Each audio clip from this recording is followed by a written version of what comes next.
The story of Johnny Cash does not begin on the grand stages of Nashville, nor under the spotlight of fame. It begins in the mud and cotton fields of a small, forgotten town in Arkansas.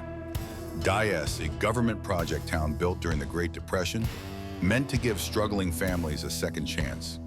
But for little J.R. Cash, life was anything but easy. Imagine this, a young boy, no older than 5, standing barefoot in a field that stretches endlessly. The sun is punishing, the air heavy with dust.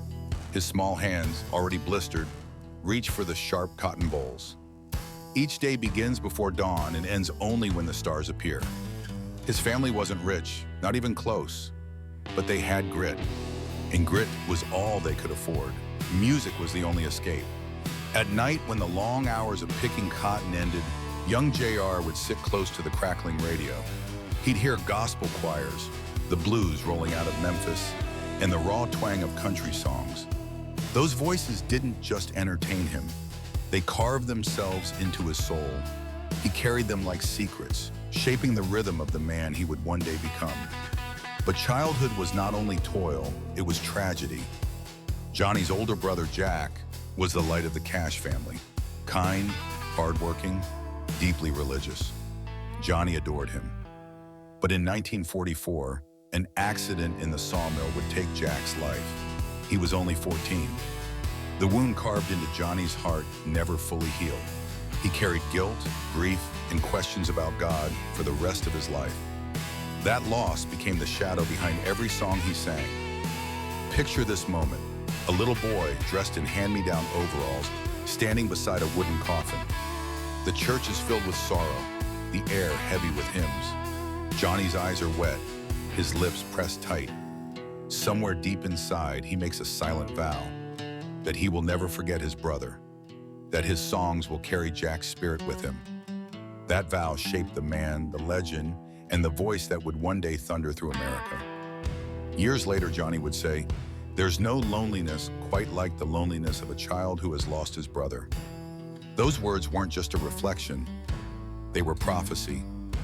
The loneliness, the longing, the faith, and the doubt. All of it became the foundation of the Johnny Cash we know. From Dyess, Arkansas, a legend was rising. A boy marked by sorrow, driven by work, and saved by the power of song. And this was only the beginning. By the time Johnny Cash turned 18, Dyess, Arkansas could no longer hold him. The cotton fields had taught him discipline, but they had also chained him to a life he could not accept. He wanted something bigger, something beyond the flat earth and the same rows of white cotton that stretched into forever. In 1950, with the Korean War looming in the background, J.R. Cash joined the United States Air Force. It was there in San Antonio, Texas, that he signed his name as John R. Cash for the first time. And from that day forward, Johnny Cash was born. The Air Force sent him far from home, across the ocean, to Landsberg, Germany. He was just a kid from Arkansas, but now he was surrounded by a foreign world. Castles on the hillsides, strange languages in the streets, the heavy tension of post-war Europe still in the air. His job was not glamorous, intercepting Soviet Morse code transmissions. Day after day, his headphones filled with cryptic signals, enemy chatter, the constant hum of Cold War paranoia. But in the quiet hours, Johnny found his voice. He bought a cheap guitar from the PX store, and late at night in the barracks, he strummed his first chords. The songs that poured out weren't polished, but they were raw, drawn from sorrow, longing, and that unshakable shadow of Jack's death. His bunkmates would gather around, listening to the deep, booming voice that already carried the weight of a man twice his age. Picture this, a dimly lit barracks in Germany. Soldiers in uniforms sit cross-legged on the floor, cigarettes glowing in the dark. Johnny sits on the edge of a bunk, guitar in hand, singing about home, about pain, about redemption. The room falls silent, except for the rough, steady voice that fills the air. In that moment, Johnny wasn't just another soldier, he was a storyteller. When his service ended in 1954, Johnny returned to America with more than a discharge paper. He carried a notebook of songs, a guitar case filled with hope, and a hunger to be heard. He married Vivian Liberto, his first wife, and moved to Memphis, Tennessee, the city that pulsed with music, rebellion, and opportunity. Memphis in the 1950s was electric. Elvis Presley was shaking his hips, Jerry Lee Lewis was setting pianos on fire, and Carl Perkins was writing the soundtrack of a new generation. Rock and roll was being born, and Johnny Cash, still in his early 20s, was about to walk right into history. It was at Sun Records, under the sharp eye of Sam Phillips, that Johnny found his chance. Phillips wasn't looking for perfect voices. He wanted honesty, something that cut through the noise. And when Johnny sang those first rough gospel songs with his Tennessee 2 backing band, there was no denying it. This man had something deep, something different. Phillips gave him a piece of advice that would change his career forever. Go home and sin, then come back with a song I can sell. Johnny understood. He had gospel in his blood, but the world wanted more than hymns. They wanted stories about heartbreak, about sin, about men walking the edge between darkness and redemption. And Johnny Cash was the man to deliver them. The boy from Dias was gone. The soldier from Germany had returned. And in his place stood a young artist, standing at the door of greatness, guitar in hand, ready to turn pain into poetry and tragedy into timeless music. This was the moment the legend of Johnny Cash began to rise. When Johnny Cash walked into Sun Records for the second time, he wasn't just a dreamer anymore. He came armed with a sound that was sharp, steady, and unlike anything Memphis had ever heard. Backed by his band, Luther Perkins on guitar and Marshall Grant on bass, they didn't have drums. They didn't need them. Luther's guitar snapped like a whip, Marshall's bass thumped like a heartbeat, and Johnny's voice, it carried the weight of a man who had already lived 100 lives.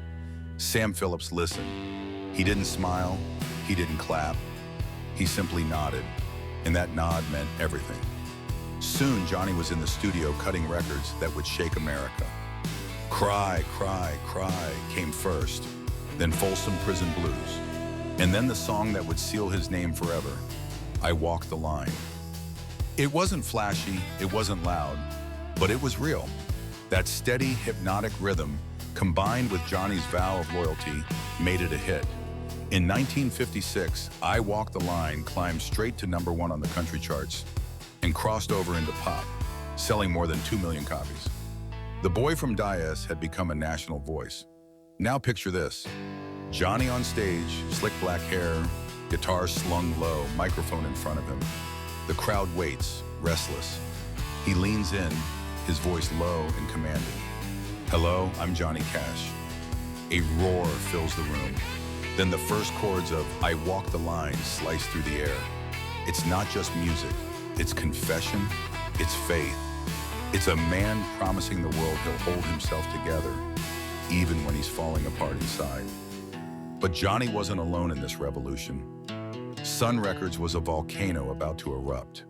Elvis Presley was bending the rules of decency. Jerry Lee Lewis was pounding the keys like a madman. And Carl Perkins was shaping the roots of rock with blue suede shoes. Together they toured across America, bringing rock and roll and Johnny's haunting sound to packed theaters and screaming fans. The road was intoxicating. Fame brought money, women, and temptation in every city, but it also brought exhaustion. Endless nights, cheap motels, long drives, and the relentless demand to perform. Behind the booming voice and the steady songs, Johnny was already beginning to crack. The pills that kept him awake on the road became his quiet companions.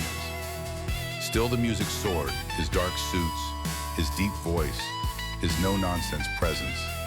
They earned him a new name, the Man in Black. It wasn't just fashion, it was philosophy. Johnny said he wore black for the poor, the beaten down, the prisoners who had no voice. He wasn't just a singer, he was a witness to the broken, and his songs became their stories. By the late 1950s, Johnny Cash was no longer just a country singer. He was a cultural force. His music wasn't polished, it wasn't pretty, but it was honest. And honesty has a way of echoing louder than anything else. From Dias to Germany, from Sun Records to the national stage, Johnny Cash had walked the line. But the line was thin, and the shadows waiting on the other side were darker than he could imagine. By the early 1960s, Johnny Cash was a star. His voice was everywhere, on jukeboxes and dusty bars, on radios carried by truckers, in the living rooms of America. But behind the curtain of success, darkness was creeping in. The road that once promised freedom now chained him to a life of exhaustion. Night after night, he turned to little white pills to stay awake and stronger ones to come down. At first, it was survival. Soon, it was addiction. The man in black, who stood tall and unshakable on stage, was crumbling off it. His marriage to Vivian Liberto was unraveling under the weight of constant touring and infidelity. He missed birthdays, anniversaries, entire years of family life. When he was home, he was restless. When he was gone, he was guilty. Pills filled the space in between. Yet even as his personal life collapsed, his music grew sharper, truer. In 1955, he had written a song inspired by a crime documentary he'd seen as a teenager, Folsom Prison Blues. It was a song about men behind bars, about guilt, regret, and the weight of time. With its haunting line, "I shot a man in Reno just to watch him die," the song became one of his most enduring hits. But Johnny didn't just sing about prisoners. He understood them. In their pain, he saw his own. In their chains, he felt his addictions. And so he made a decision no star of his size would dare. He would perform inside prisons. Picture this moment. January 13th, 1968, Folsom State Prison, California. The room is packed, not with fans in Sunday clothes, but with hardened men in denim uniforms, their faces carved by years behind bars. The guards line the walls, tense. Then from the side of the stage, he steps forward, dressed in black from head to toe, guitar slung low. He grips the microphone and growls, "Hello, I'm Johnny Cash." The room explodes. The prisoners roar, not with politeness, but with raw, desperate gratitude. For a few hours, they aren't forgotten men. They are an audience. They are human. Cash's performance that day was electric, dangerous, alive. He sang Folsom Prison Blues. And when he hit that infamous line about Reno, the prison walls themselves seemed to shake. He wasn't glorifying crime. He was giving voice to men society had silenced. The recording of that concert would go on to become one of the greatest live albums in music history, cementing Johnny Cash as more than a star. He was a prophet for the broken. But the road to that moment wasn't clean. His addictions nearly killed him. Friends pulled him out of ditches, unconscious from overdose. His body withered, his mind darkened. At one point, he wandered into a cave in Tennessee, ready to die. There in the cold silence, he claimed he heard God speak to him, pulling him back from the edge. And then, like a light in the darkness, came June Carter. June wasn't just a fellow performer. She was fire, strong, funny, unshakable. She loved Johnny when he could barely love himself. She fought his demons when he didn't have the strength. She stood by him through arrests, collapses, and breakdowns, pulling him toward redemption. The man in black was scarred, addicted, haunted. But with June, he began to find a way back. By the late 1960s, Johnny Cash was a man living on the edge of ruin and rebirth. His body carried the scars of addiction. His reputation wavered between outlaw and legend. And yet, through the haze of pills and loneliness, one figure shone brighter than all the rest: June Carter. June was no stranger to music or the spotlight. She was part of the famous Carter family, country music royalty. On stage, she was radiant, quick with a joke, her voice full of warmth. Off stage, she was strong-willed, deeply spiritual, and unwilling to bend under the weight of Johnny's chaos. Where others walked away, June stood her ground. Their connection was undeniable. Every time they sang together, sparks flew. When they performed Jackson or It Ain't Me, Babe, audiences didn't just hear a duet. They felt the tension, the laughter, the longing. But behind the harmonies, a storm brewed. Johnny was married to Vivian, and June was weary of his addictions. Still, their hearts collided like fire meeting gasoline. June put it into words the only way she knew how, through song. Alongside songwriter Merle Kilgore, she co-wrote Ring of Fire. Its burning lyrics captured the dangerous, consuming love she felt for Johnny. When Johnny recorded it in 1963, with mariachi horns blazing like a fever dream, the song exploded. It climbed to #1 on the country charts, staying there for 7 weeks. The world sang about falling into a burning ring of fire.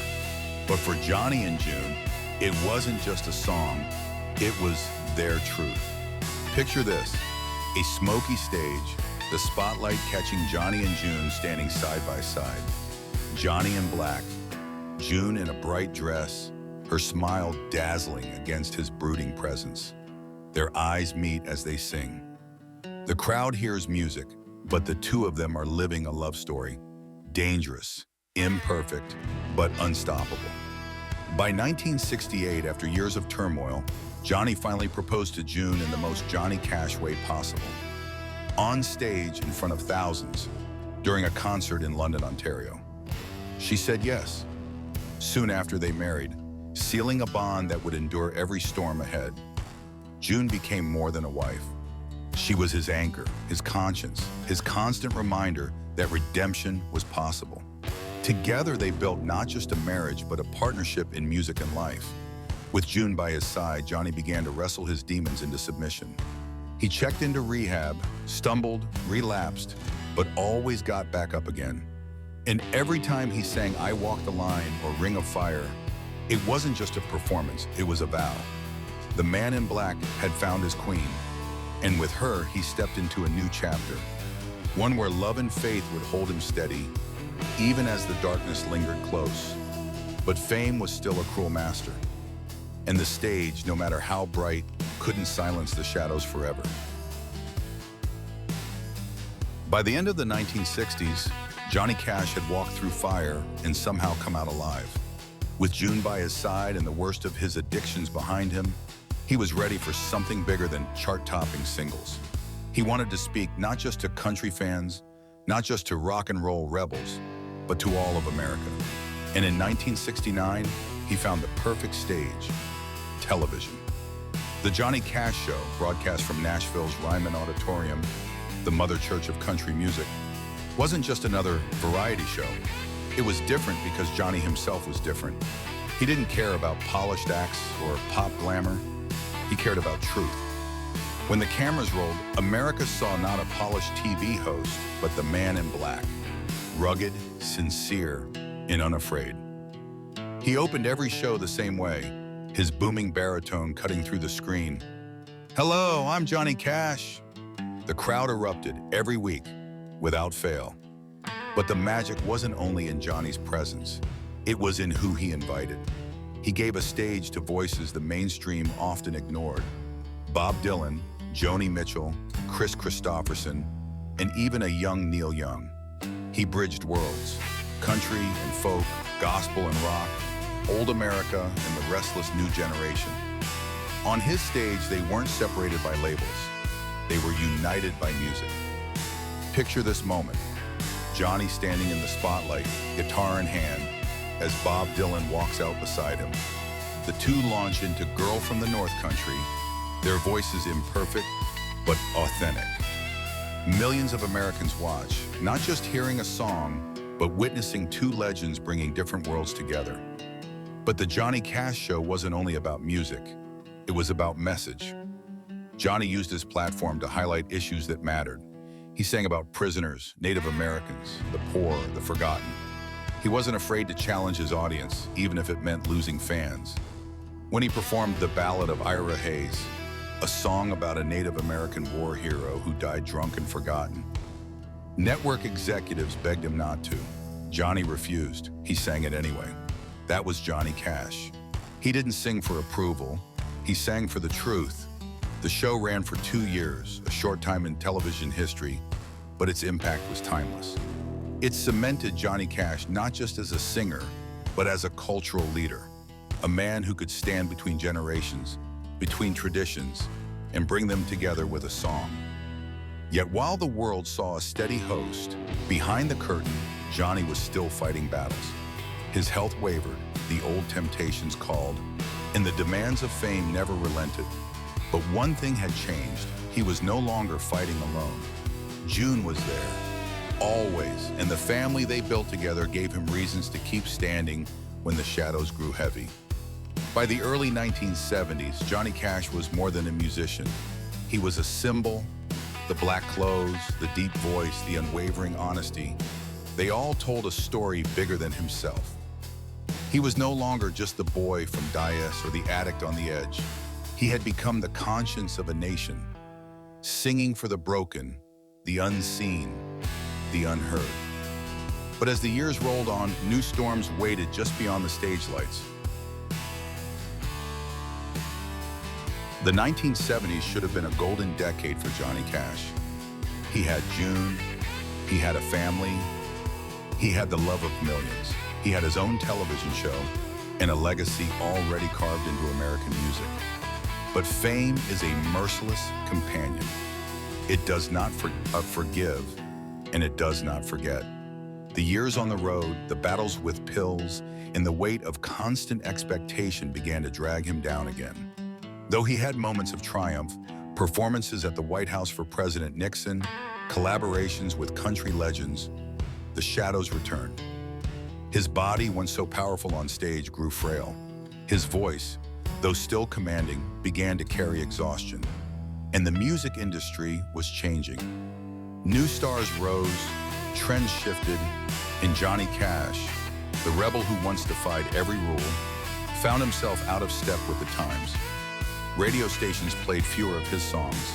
Record sales slowed. The young audiences who once screamed for him now screamed for someone else. But the hardest battles weren't on the charts. They were inside him. The addiction he had fought so long clawed its way back. The same pills that had nearly killed him in the 1960s whispered again, offering escape from the pain of age, expectation, and fading spotlight. June fought for him. Again. His family pleaded. Again. And Johnny, stubborn as always, kept walking the line between destruction and redemption. Picture this, a man in his 40s, dressed in black, staring at his reflection in a dressing room mirror. The makeup lights glow, but his eyes are tired, hollow. The roar of a crowd waits outside, yet inside he feels alone. He picks up his guitar, takes a breath, and steps into the light, hiding the darkness that follows him everywhere. By the late 1970s, Cash's health collapsed. Surgeries, hospital stays, long absences from the stage became part of his life. Even when he rose again, the cycle repeated. Fans began to wonder if the man in black was finished. But Johnny Cash was not a man who knew how to quit. He found new ways to keep his voice alive. He teamed up with old friends, Willie Nelson, Waylon Jennings, and Chris Christopherson, to form the Highwaymen. Together they recorded and toured, proving that legends do not fade quietly. Their deep harmonies and outlaw image reminded the world that Johnny still had fire left in him. Yet even as he stood with giants, the loneliness lingered.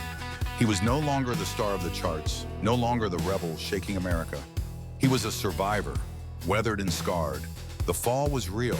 The crowds were smaller, the spotlight dimmer. But for Johnny Cash, the story wasn't over. Not yet. The darkest years were setting the stage for one final, unforgettable resurrection. By the 1990s, most of the world had quietly closed the book on Johnny Cash. To many, he was a relic, a man whose best days were behind him, remembered for his prison concerts and outlaw image, but no longer part of the conversation. Nashville had turned its back. The radio had moved on. But Johnny Cash had one last chapter to write. Enter Rick Rubin, a bearded producer best known for hip-hop and heavy metal. Rubin saw something others didn't, the raw, aching soul still burning inside the man in black.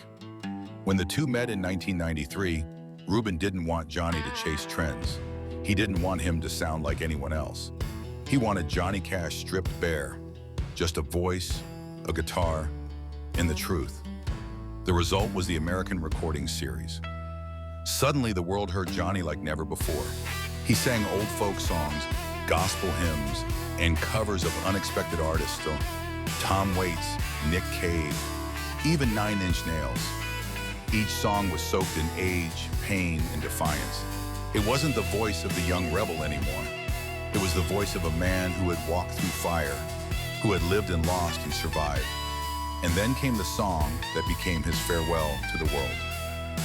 Hurt. Originally written by Trent Reznor of 9 Inch Nails, Hurt was a modern industrial rock song, but in Johnny's hands it became something else entirely. A confession, a prayer, a goodbye. When he sang "I hurt myself today to see if I still feel," it was no longer a lyric, it was his truth. The music video was devastating. Filmed in his Tennessee home, it showed an old man, frail but unbroken, surrounded by memories.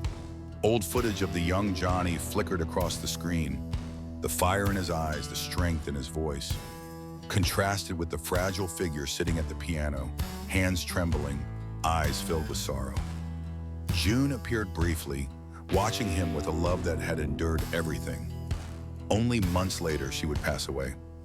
Johnny followed her 4 months after, his heart too heavy to beat without her. Picture this, an old man in black, sitting at a worn wooden piano, his voice cracked but still thunderous in its honesty. His hands pressed down on the keys, his eyes lift toward heaven. Around him, a lifetime of trophies, gold records, and photographs gather dust. They mean nothing now. What matters is the song and the truth it carries. When Hurt was released in 2002, it stopped the world. Listeners wept. Even Trent Reznor, the song's writer, said, "That song isn't mine anymore. It belongs to Johnny Cash." And so the man in black, who had risen from the cotton fields of Arkansas, fought through addiction, carried the voices of the broken, and sang for the forgotten, closed his story with the most honest song of his life. On September 12, 2003, just months after June's passing, Johnny Cash took his final bow. But his voice never went silent. His music, his spirit, his unflinching honesty still echo across generations. Johnny Cash was never just a singer. He was a witness to sorrow, to sin, to redemption, to love. And in the end, he gave us the greatest truth of all, that even in brokenness, there is beauty. Even in darkness, there is light. Forever he remains, the man in black.